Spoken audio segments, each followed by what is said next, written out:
Maura Healey unveiling her budget today, a plan she says will make Massachusetts more affordable for residents. We're getting answers on her proposal to protect current programs while building toward the future. The budget we filed today is balanced, responsible, and forward-looking. Governor Maura Healey unveiling her budget for the 2025 fiscal year on Wednesday, which she says protects taxpayer dollars and responds to the needs of Bay State residents and the economy. Governor Healey outlined several aspects of her $56.1 billion budget, including childcare, education, and transportation. It's a 2.9 increase over last fiscal year, but Healey says it falls within revenue projections and below inflation. So, in fact, we are tightening our belts.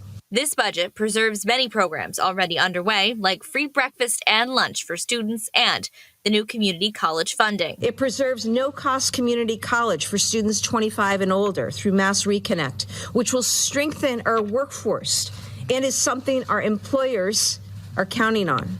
Governor Healey also touched on investments for transportation, economic development, housing, and infrastructure.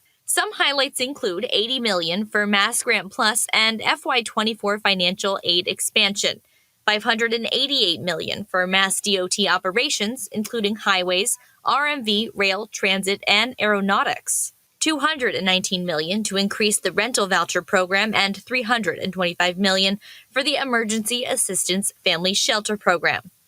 And the budget provides for veterans, fully covering the cost of the HERO Act and investing in staffing and infrastructure at the Holyoke and Chelsea Veterans Homes.